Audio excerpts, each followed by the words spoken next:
Yo, what's going on, guys? It's Brev. Welcome to What Would Brev Do, episode 18. This is the series where I, a top player, play an entire ranked seasons game from start to finish and talk you through everything that's going on in my mind while I play it. If you're new to the channel, please subscribe for more MLB The Show 20 content. Drop a like on the video, helps me out a ton. And if you missed any of the previous episodes, the link to that playlist is in the description below. So I decided to treat myself a bit for this episode. I haven't really rolled with a lot of God Squads for these videos, but I figured with the dawn of the new season, with me playing on All-Star or Hall of Fame, it'd be kind of fun to just load my lineup with guys that I crush the ball with and just go to town on the lower difficulties. So we are playing with a bit of a God Squad today just for fun, hoping to have an offensive explosion. And we got the man in left field, the new MVP Mike Trout, making his debut on the channel. So super excited for that. We're going to be pitching with Al Leiter. I wanted to pitch with Greg Maddox for this video because I really want to get a lot of reps with Maddox, and I think he's going to be good.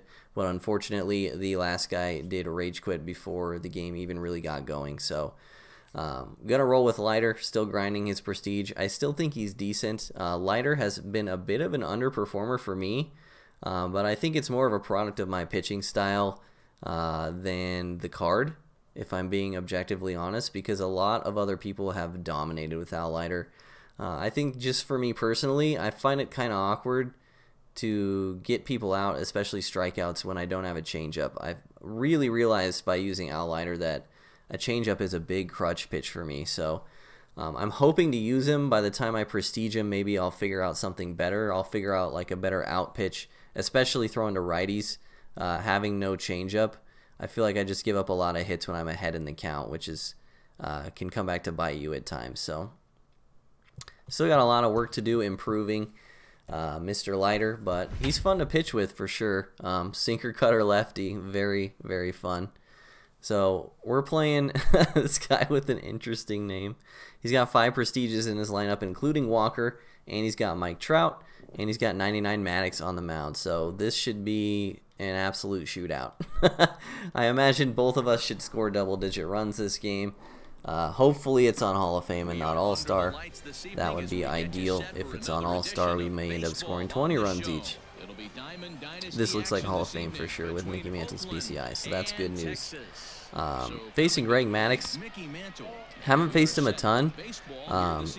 Basically, my approach against him is just to be very conscious of the tunnels. You're going to see a lot of sinker, a lot of cutter.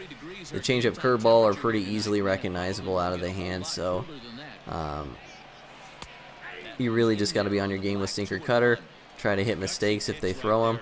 And try not to swing at bad pitches early in the count, just because Maddox can hit his spots really well, and swinging at pitches on the corner early in the count is not going to work out too well. So 2-2 count. We did take a cutter right down the middle, but he threw another sinker kind of down the middle, so we take that the other way for a single. As always, we try to be super patient in the beginning of the game, try to figure out our opponent's tendencies, try to figure out what they like to throw in what situation, so we can use that information later on when we get in more high leverage, more impact situations. So also if they walk us early in the game, that's always a good way to get it rolling early on. So he's gone sinker twice with 2 strikes. That was a very lucky swing, by the way. We just got bailed out very hard to get a double and not a double play on that. That was insanely lucky. You can tell by that swing that I was not expecting a sinker there, especially after I pieced it up to left field to start the game. So we'll see how stubborn this guy is. It seems like he's pretty stubborn. He just went right back to the sinker. He's thrown cutter right after this usually. Dang, we were right ready for it, just late. Missed it. Not a good swing mechanically. Sinker again. We'll see if he goes off speed here, or if he just goes sinker or cutter. He did. He went curveball. Pretty easy to read out of the hand there. Gotta imagine he'll go back to his crutch here of the sinker. Ooh, change up low. I don't know what he's gonna throw here. Change up middle? I think this is getting down. Wow, Trout is an absolute animal for that. Are you kidding me? Wow, is that Byron Buxton in center field? That's nuts. Well, that's good news for my Trout. If my Trout plays like that, I am in for a fun time. That was crazy. Just barely missed it with my PCI. I kind of died off the bat. So sinker cutter again. He's thrown sinker right after the cutter in this sequence so far. It was a sinker. We're way too early because we were just jonesing to hit it. Feels bad. Wow. That's my bad. That's one of the worst mechanical swings I've ever taken. We were ready for the cutter there too, man. I just literally moved my PCI out of the way of a pitch that was right down the middle. That's, with Mike Trout, that's tough. That's real tough. You guys know I'm not a mechanical hitter by any means. But those are the ones you gotta hit for sure. Also, you guys have been asking me this a ton on stream. We'll probably take until 2 strikes here. I have moved my PCI middle in, middle in, on All-Star and Hall of Fame only. On Legend, I still start at middle high. I just feel like I don't need the assistance with the pitch speeds being slower on Hall of Fame and All-Star. So that's why I'm starting it here and not up. When I play on Legend, I still start at middle up, just if anyone was wondering. That was a horrible at bat. I shouldn't have been talking through it, to be honest. That changeup first pitch should have been crushed, and then swinging at the cutter away, the next pitch was a compensatory swing, so that can happen sometimes. When you really miss or don't swing at a pitch that you should have crushed, you can at times overcompensate in the very next pitch. So I became victim to something that I point out for my opponents very much. So this guy's hitting 265 with Mantle. I try not to judge my opponents. I try to always assume that my opponents are good players, but that's usually a good sign. If someone's hitting 265 with Mantle, I'm going to be honest. And his bat is very, very slow right now. You can tell by both of the swings he's taken so far. So we are going to feature a ton of sinkers and a ton of four seams. Guys like Leiter, Maddox, I found it very important to feature four seams a lot, especially against guys that are on the ball constantly. You can get a lot of pop-ups throwing four-seamers, and actually with both Leiter and Maddox, their four-seam is pretty significantly faster than their sinker by at least like 2 miles an hour. So it's a good pitch to throw, especially if you think they're on your sinker. If they're getting under the sinker and launching it for home runs, it could be a good way to get pop-outs and lazy flyouts. But you can see I'm pitching this guy pretty much exclusively inside. And the reason I'm doing that is because his bat speed has been slow, and now he's trying to overcompensate. So the first 2 at-bats I was pitching inside because his bat speed was slow. Now I'm pitching inside but with slow stuff like cutters, because I want to see if he'll make the adjustment. That's not really where I wanted that curveball. Once again, pitching without Leiter. Can't find an out pitch against righties with 2 strikes. Still searching. Maybe I got to throw the four-seam more. Maybe that's the pitch. Good play by Mickey, by the way. Great plays by both of our center fielders so far. But yeah, he sped his bat up after 2 at-bats of being way behind the ball. So quick adjustment from him. We tried to adjust off that, and it worked for the first couple cutters we threw. But ended up just throwing that curveball not where we wanted it. Luckily, it was kind of on the corner, which worked in our favor. This guy has turned auto shift off, which is good to know, which means I can be a little more aggressive early in the count with Robinson Cano. Robinson Cano and other hitters like him, another guy that comes to mind is like David Ortiz. I really hate swinging early in the count with them with no one on base if they're getting shifted. Great cutter there. Because they have a tendency to pretty much just pull everything they hit, and so hitting into the shift with no one on, usually not a good. It usually doesn't go well for cards like this, at least in my experience. So I try to be super patient with Robbie early in the count when no one's on base, but this game's a bit of an exception because he did have auto shift turned off, and I personally turn off auto shift as well. I'd rather just not have it on. It's better against like bunters and stuff to not have it on as well, who are becoming more prevalent. I don't know how I didn't at least foul tip that. That's in the outer PCI, and I had good timing. So that's a feels bad. Good pitch for him though, man. I didn't quite get my PCI up to it, and that was the perfect tunnel where he could have dropped a front door sinker up and in on me there, which is a pretty common pitch lately, I've noticed. So we kind of had to protect that. I kind of wish I would have got a foul ball, but it is what it is. Missed a juicy pitch there, 0-2. That was a mistake. Bottom of our order, too. Just trying to get something going. Only hitting 290 with Rollins, but he has a very high slugging percentage. He's hit a lot of dingers for me so far. Cutter inside. This should be a fly out. Oh, it was actually a four seam. Wow, we hit that off the wall. Rollins flying around second. Oh, man.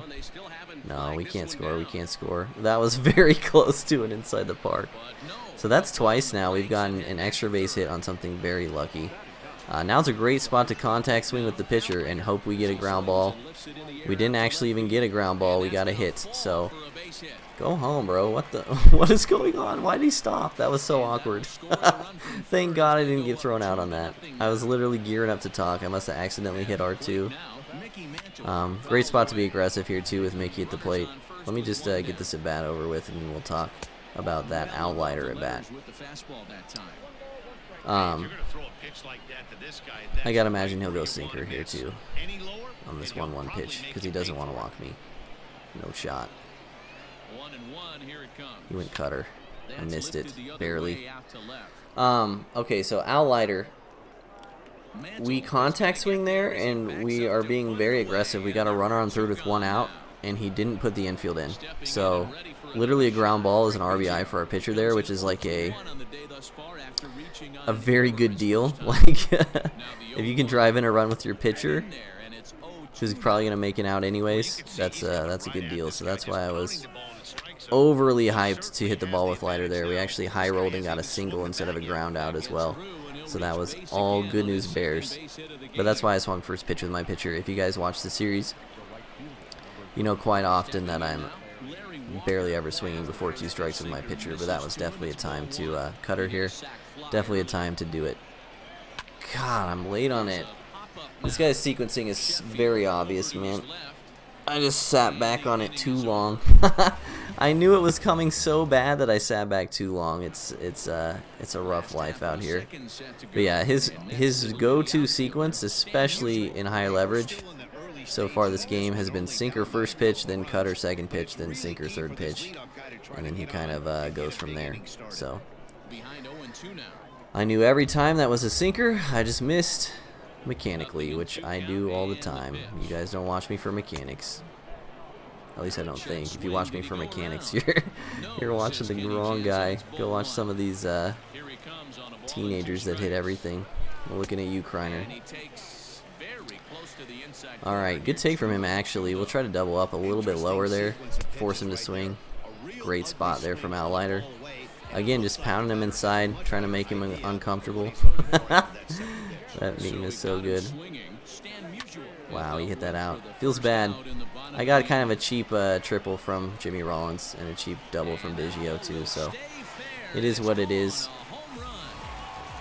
He actually had good timing on that cutter, though. I thought he would have sped his bat up a little bit more, because that's what he did in the first inning. Jackie here, we put the second baseman in. You can do this with by hitting down on the D-pad and making defensive adjustments. Basically, everyone I play that has Jackie in their lineup just tries to bunt to get him on base. And you can tell this guy does this as well, not trying to dog on him. But only 41 of his, if you look at the scoreboard, 41 of his 133 hits are extra bases. So that means, what, 3/4 of his hits are singles? So that just screams bunting to me. Not where I wanted to throw that 0-2. Got lucky there that he was late. Still trying to feature the hard stuff, though, man. This guy's bat's been pretty slow so far. I'm waiting for him to make the adjustment. He did kind of adjust early on, but it's tough, like basically only throwing hard stuff, but also trying to keep him off balance. It's kind of like oxymoronic. And I don't want to pitch him inside every at bat.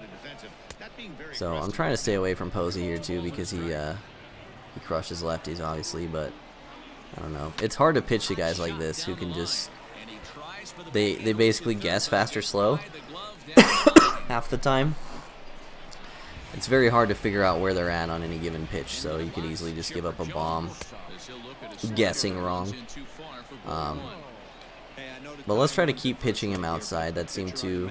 He didn't take the greatest swing on that up and away sinker last at bat. He seemed to pull the inside pitches very well with Sheffield and Posey, so let's try to stay away from him here. See what kind of magic we can get going. I'm just going to throw a sinker again.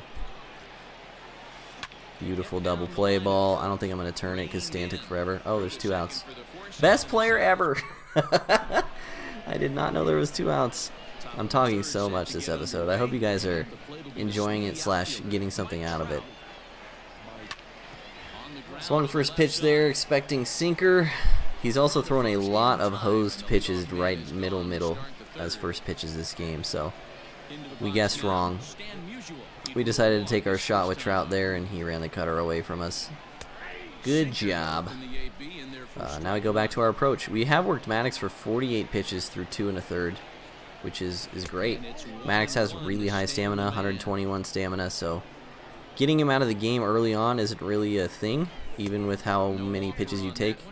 But we at least expose ourselves to maybe making him make a decision with his pinch hitters and such as we get towards the middle late innings. If his pitch count is higher, he's more inclined to take him out in situations like that.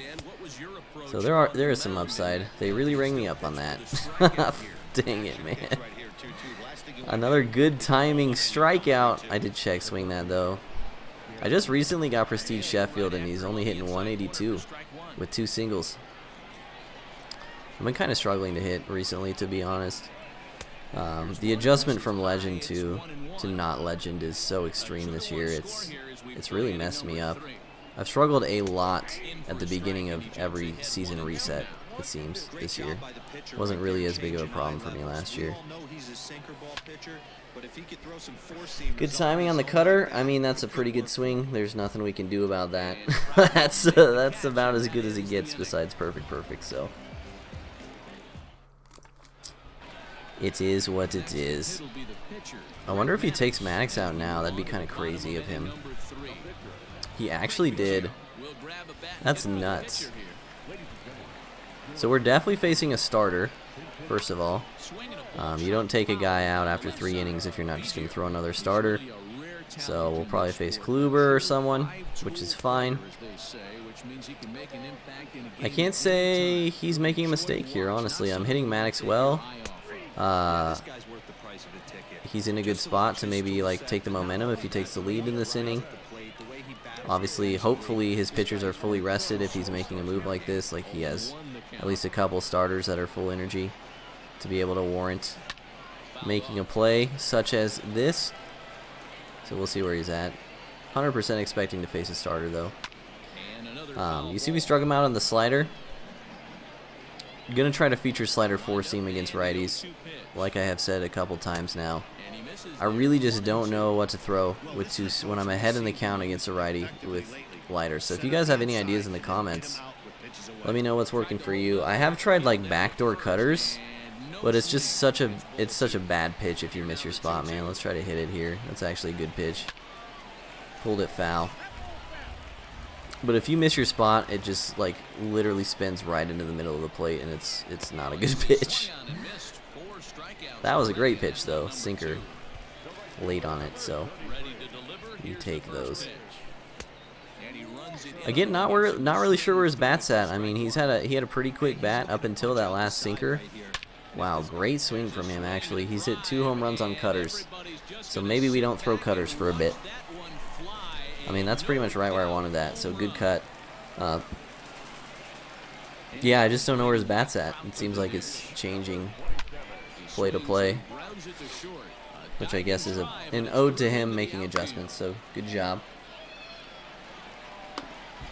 I don't really want to throw sinker up and in here because I've done it literally every time. He's probably cheesing for it. Yeah, his bat was way early. Let's try to stay away from him here. Not with cutters because he just crushed one. Just going to throw a 4-seam down the middle. Just like we drew it up. Now this is a great spot to go sinker up and in. He's late on it. I'm just going to throw that again. He hasn't adjusted well to it, especially while behind in the count. Good take. We'll do the old pick the same pitch, hesitate to make it look like we're thinking about throwing something else, and then just throw the same thing. Another good take. Man, I really want to throw it again, but it's so risky if he turns. He was still late, yeah. He seems like he's not hitting left on left sinkers well at all, so that's definitely going to be our crutch. We just have to be careful not to overdo it. which is why we need to get the offense going, get a big enough lead where if he guesses right on one of those, it's not costing us the game. So he goes to Kerry Wood. Didn't have the chance before this first pitch, but I'm going to hold R2 just quickly to check his energy. He is full energy. So what our approach turns into now is just trying to put the ball in play, I suppose. Kerry Wood is a nasty pitcher. I think it's pretty good to work the count against him most time. I literally blinked when he threw that pitch. That happens to me so much. Another, I'm not even going to say anything. Kerry Wood is a little wild. He has very low walks per 9, very poor control. So it's good to work the count against him, I feel. But he also has a tendency to throw pitches like that. So it's kind of tough for me because I want to work the count, but I also don't want to not swing when he lays one down the middle like that. So I personally have a tough time hitting Kerry Wood. I think he's one of the better pitchers in the game right now. Swung at ball 3 there. Another compensatory swing. Gotta imagine it's a slurve or something. Some kind of off speed. Probably fastball here. I would imagine he's going to try very hard not to walk Jimmy Rollins in his 93 speed. He went cutter. Luckily, we pulled it foul. We got to be geared up for the fastball there, though. That was a classic fastball tunnel. Maybe he goes to it now. He threw his slurve down. So he did end up walking J-Roll. Now, here's the thing with Kerry Wood as well. His pitching out of the stretch is very long, so he's actually very susceptible to giving up stolen bases. He slide stepped there, basically a pitch out. Good on him for noticing. We still got in there. Jimmy Rollins, the beast. But yeah, when I pitch with Kerry Wood, if there's anyone on base, did Al Leiter just hit an RBI double? Dude, Leiter's got 2 hits and 2 RBIs. There's another spot where we can swing early with our pitcher. It's so weird that this happened twice in this game. We want to be aggressive here too if we can be. What was I saying? Oh yeah, when I'm pitching with Kerry Wood, I find myself slide stepping a lot when people are on base because it's very easy to steal on him if you time him up. We want to be hack daddy, big hack daddy in this at bat. Missed it. Missed another pitch down the middle. Whew. The mechanics are so rough right now. How do you miss that pitch with prestige, Mickey Mantle? Top tier gameplay right here for you guys. Jeez, man. The balls of him throwing 2 straight fastballs after that last swing too. It's actually crazy. Does he triple up? Absolutely not. Gotta be very cautious of the cutter running away. Or the slurve 10 feet off the plate that I still swing at for some reason. We are conscious of it. Cutter running away. Poked it. Oh, just foul. We sat back on that so well. He may go 4-seam now. He went cutter again and we missed. Dang, man. Leiter's the only one putting the barrel on the ball. This is hilarious. Yeah, honestly, we're really not hitting that bad. We're just barely missing with stuff. Sheffield chopping it to second. Easy first out. Yeah, we'll see how Kerry Wood is moving forward. Jackie back up, putting the second baseman in. I don't think you need to go all in and go bunt defense and put the corners in either. If people are bunt happy, they usually, if they see you put second base in, they're like, okay, I can't bunt on this guy. That's been my general experience. So when I first started trying to counter this, I definitely would go bunt defense and second baseman in, so everyone but the shortstop would be playing in, and they would just poke it through the left side constantly. So if they bunt to third base, they bunt to third base. But like I said, usually they'll see you take the time to go to your adjustments, put the second baseman in, and they'll say, okay, I can't bunt. So again, we're ahead in the count against a righty, and I don't know what to throw. We'll try to go curveball here. I think Leiter's curveball has a ton of movement compared to other pitchers' curveballs. I think it's a pretty good pitch. It's just that curveballs are so susceptible to giving up dong shots in this game this year. Like, if you miss your curveball with a death sentence, or if you miss your spot with a curveball, it's a death sentence this year. And with the way pitching input is, sometimes you can even have good input when you aim a curveball like below the zone. and it'll still hang middle. It's just, it's not a good year for curveballs, to say the least. But Outlighter does have one of the better ones. We'll just double up on that. He's speeding his bat up on inside tunnels.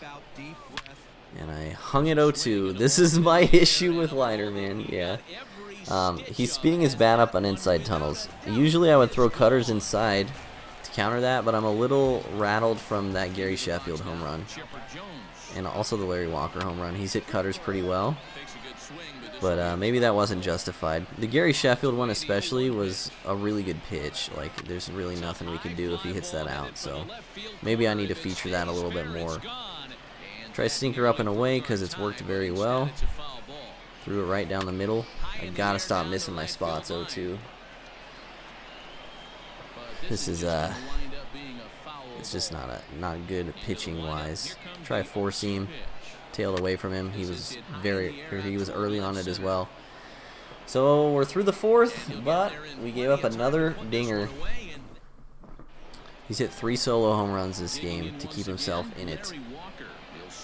We're obviously not going to get Kerry Wood out of the game before he's tired, considering he came in the fourth and has full energy. So we just stick to our approach, try to get the walks, try to make sure we're ready to hit pitches if they end up middle. That's really my approach against Kerry Wood.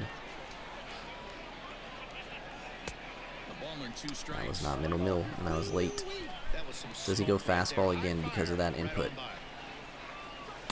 You gotta wear that one, Larry. I think he went cutter here last time.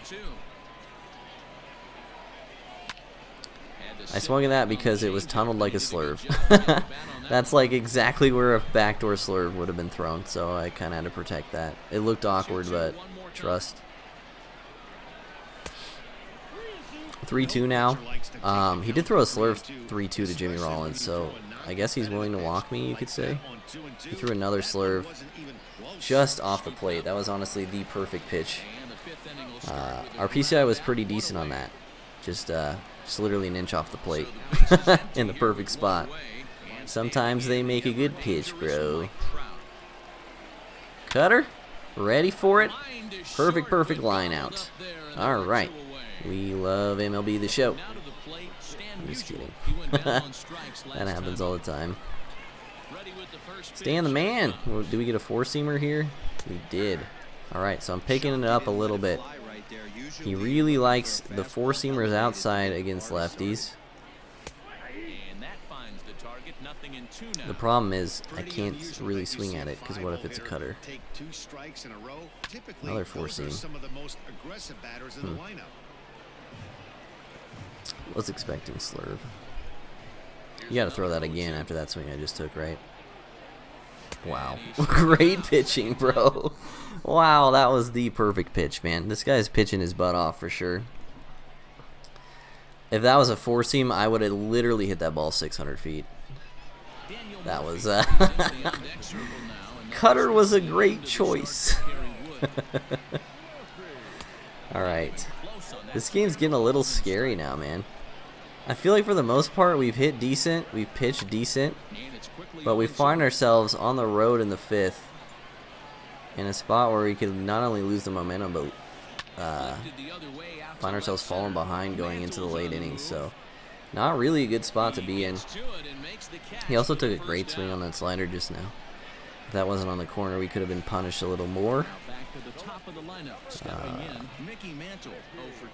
I'm inclined to just keep spamming sinkers away from righties. I don't know if he's hit one yet. And my four-seam location has not been good.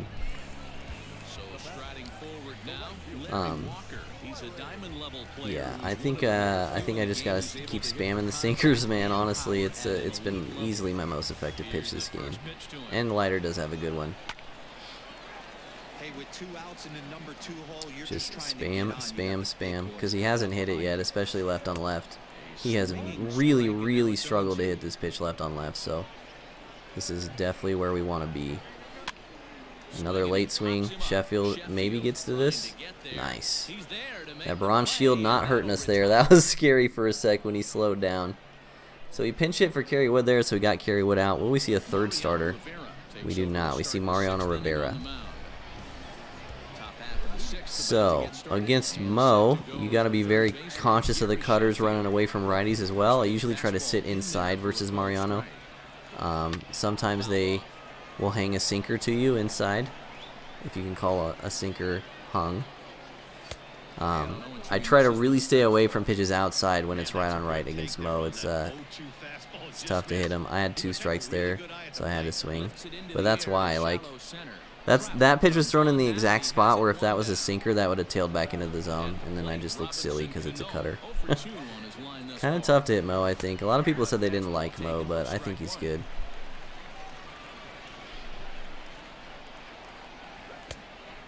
Pretty classic sequence there. It's my fault for being late. See if he goes changeup or slider or something. Yeah. Gotta protect, but I had a feeling that was coming. Good pitching. I told you guys, my plate discipline with 2 strikes has been really bad.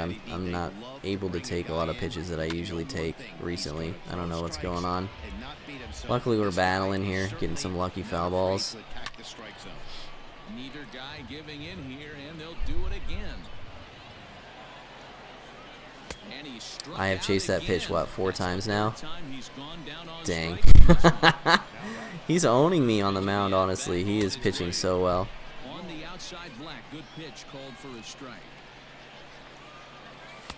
So cutter sinker was the sequence there. Last time he went slider after this. Alright, so we're there.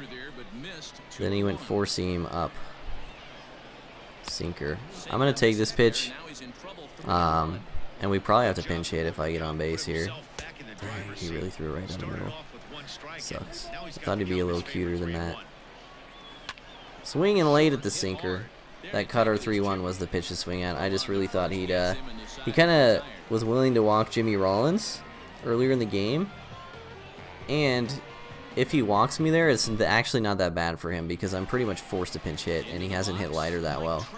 So he could force my hand to take lighter out if he walks me, so a walk really isn't even that bad there. Long story short, I thought he would definitely not throw a cutter right down the middle, and I'm sad about it. Alright, lighter. If he throws a scoreless inning here, we'll get a quality start. That's what we like to see. Again, we're going to try to stick with the sinkers away from righties and into lefties. Arm side has been our bread and butter this game. Unfortunately, like I said earlier, he could turn and burn on one of these with a lefty at any point. He's still late, but he gets a single that time. And in a tie game, if they turn and burn and take the lead, it hurts real bad. This is a scary spot to be in. Honestly, I should have people warming up here, but I'm going to get bailed out with a double play. I think that was a misplay. I should have had people warming up, and I should have probably gone to a righty against Sheffield there. I think that was bad.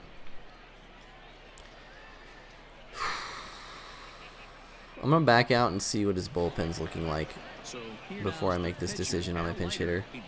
He does have, looks like Billy Wagner warming up. So I'm going to go Thames instead of Tommy, because Thames actually hits lefties better. So if he wants to counter with Wagner, then we have that in our advantage.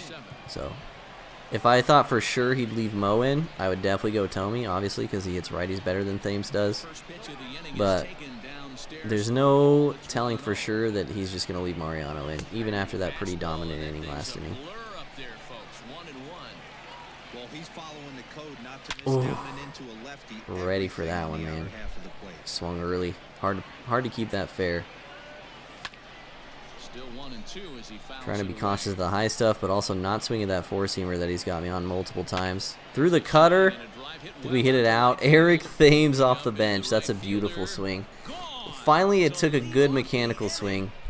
Pretty much the same swing as that cutter low and in, but we fixed the timing on it just a bit. So huge at bat from Thames there, man. Taking the lead as the road team is a big deal there, man, because if we fall behind as the road team, especially at Ship It, it's hard to win those games, especially with how good the bullpen arms are now, too. This may be slider again. He's gone to it a lot. Backdoor cutter.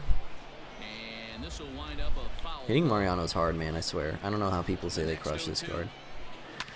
Good spot for that sinker. Nothing we can do. Chipper playing a solid shortstop for him, too. Good at bat though, man. Honestly, didn't get much to hit that at bat. But yeah, that's huge. To take the lead and not fall behind on the road is a good deal. And we got our bullpen fully rested. We got Dibble, we got Chapman, we got Mariano. So hopefully they can come through and just have us hold this 4-3 lead. Swung late at the slider. That was a juicy slider too, man. I just sat back too long. I have a tendency to like have trouble finding the timings of off-speed pitches when I'm not playing on Legend. Like, I just sit back too long on pitches. Like, I think it was this game where he threw the cutter inside when I knew he was going to, and I was swung late. I don't know. It's probably an excuse, if I'm being honest. 2-1 here. I'm Big Daddy hacking away. Wasn't competitive, though. 3-1 with Trout on deck. Now I'm inclined to take. If it was a tie game, I'd be swinging. But a walk's very good for us here with MVP Trout on deck. He probably goes to Billy Wags here for the matchup, because Trout does have worse attributes versus lefties. Oh, I actually went with fingers. Okay, interesting. Well, we're swinging first pitch for a sinker here. Slider. If we even see a semblance of a sinker inside, we are turning and burning. If it's a strike. I lied, kind of. Voice is going out randomly. Sinker down the middle. There it is. That is the What Would Brev Do special. You guys have seen it in so many episodes. Patience, patience, patience. Picking our spot to be aggressive. Looking for a certain pitch in a certain spot. And if we get it, we make him pay. Absolutely massive inning here. Doubling up our run count. Going into the later innings. I really feel like he should have maybe gone to a lefty there, but it's hard to say. I mean, how do you even really pitch to Mike Trout, if we're being honest? That was almost the most disgusting pitch of all time. I definitely would have been struck out looking if he threw it for a strike. Fork ball down the middle, though. Missed his spot again. And Stan Musial takes him out. That's 3 home runs this inning. After scoring 3 through the first 6. Big, big inning. He's finally giving us, well, he did give us some pitches to hit early on, but we're finally not missing with our PCI. The mechanic's starting to come around. But yeah, if you guys take one thing away from this video, definitely watch the beginning, like after the Thames home run. Watch the at-bats after that, like leading up to the Mike Trout home run, because that is just classic what I'm trying to do with my approach, like to a T. So great pitch there, man. Way in on the hands. Does it drop? No, he's got Mickey out there. Great, great inning. Now we're going with Rob Dibble, one of our most reliable relievers, who now has a 4-run lead. This is a great spot to be in. The 180 of where we were at the start of last inning to where we are now feels really good. So pitching with Dibble. I may have said this in a previous episode. I can't remember because I've recorded so many of these. But pitching with Dibble or hitting against Dibble at the same time, honestly, is really just a coin flip, right? Is it a four-seam or is it a cutter? So it's pretty important to figure out where your opponent's bat speed's at, because they're probably guessing one or the other. I know personally that's what I do. I just either sit four-seam or sit cutter and adjust. And I notice a lot of people, well, not a lot of people, some of the coaching I've done, when I say Rob Dibble is one of the best pitchers in the game, it's because of the four-seam cutter effect, right? It's the same. It looks the same out of the hand, but there's a 10-mile-an-hour difference. That's why he's so nasty. A couple of people that I coach, or they sent me coaching videos, that said they struggled with Rob Dibble. They were throwing a lot of sliders. Wow, if he's safe on this, that's disgusting. Is J-Roll gonna make that?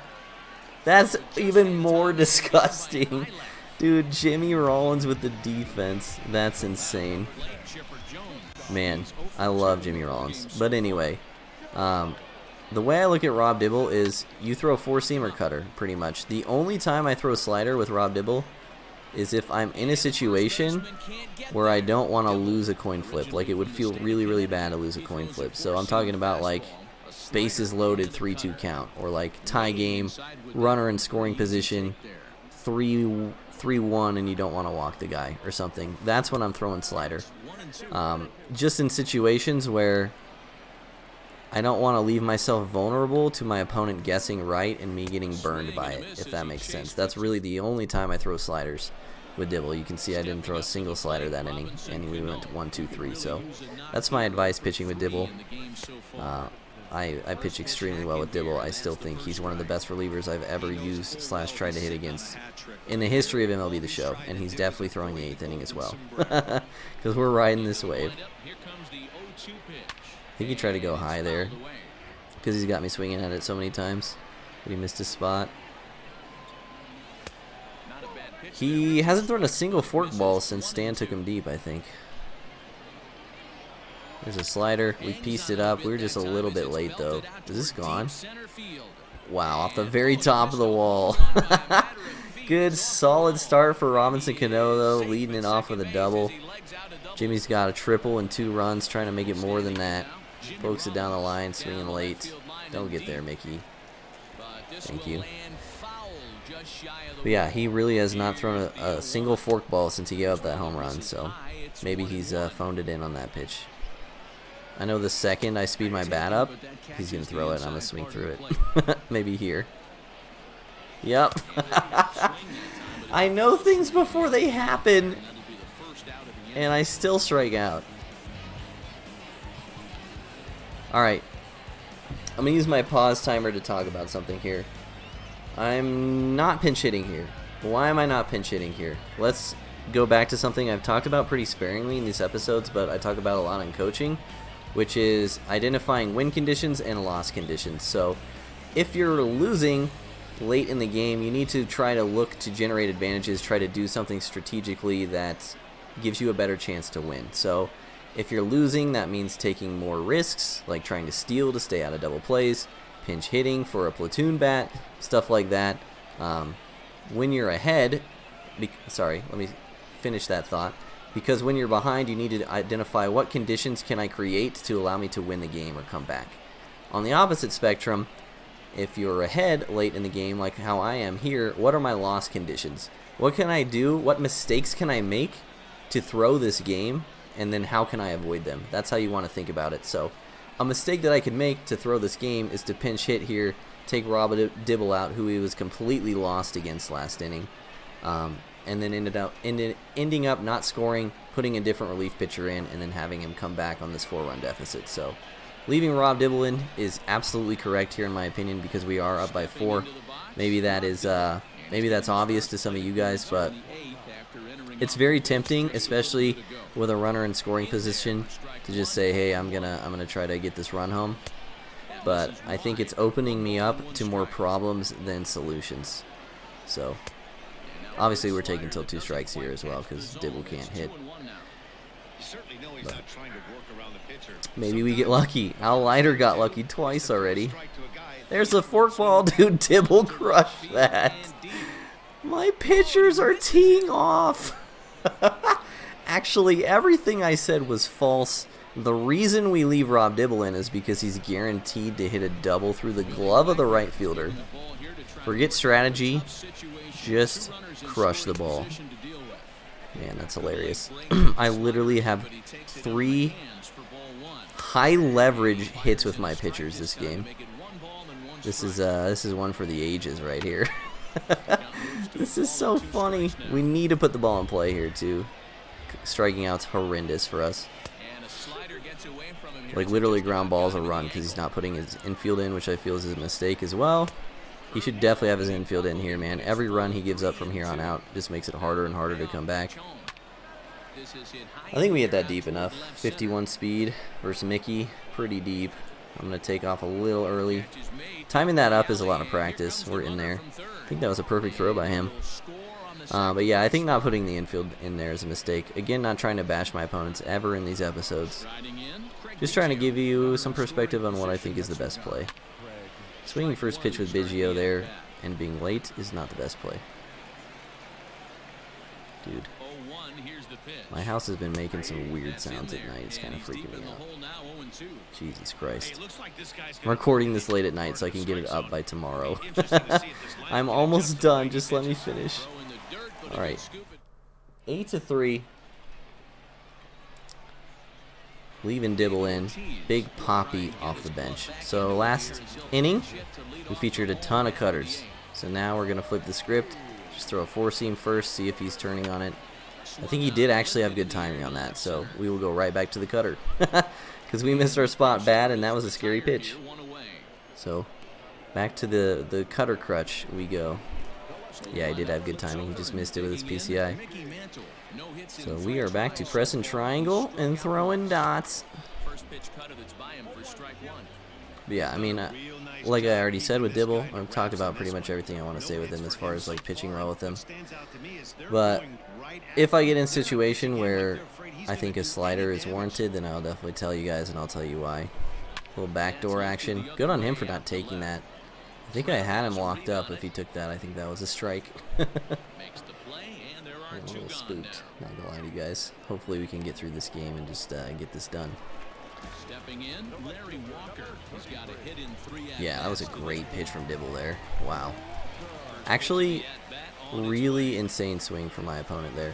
I gotta give him mad props for that. I'm not even gonna lie. Like, people often think about good hitting like you hit a 450-foot moonshot, but like poking that the other way with good timing in an 0-2 count, that was an insane swing by him. So big props. One too many fastballs. We got to throw the fastball as a change of pace, not as a feature. Should not have doubled up there is the point. I should have gone cutter after the fastball. He's trying to sit back on it now. I can tell he's trying. He's just still early. Yeah, even that was early, but he's trying. It's getting scary and scarier to throw these cutters, but it's still the right pitch. I just wish I could throw him for strikes. Yeah, it's just, this is the move.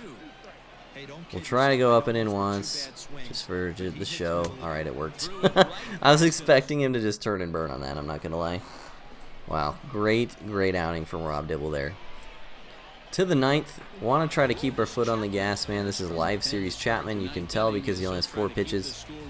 I'm not going to use Mariano because it's a bit low leverage, 5-run lead, so we'll go Raleigh.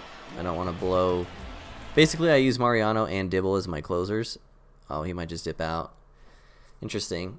I guess he decided saving his bullpen was the move there, which is totally fair. So I think that was a pretty good gameplay. Let me know what you guys thought in the comments. I felt like it was very vocal in this episode, talking a lot. Hopefully you guys got a ton of information out of it.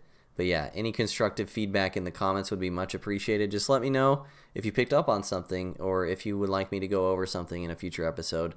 But I appreciate you guys watching. Thanks for letting me use a God Squad for one of these episodes. It was fun. Thankfully, we figured out how to hit by the end of the game. Appreciate all the love and support you guys have shown me this year. Thank you so much. See you in the next one. Peace.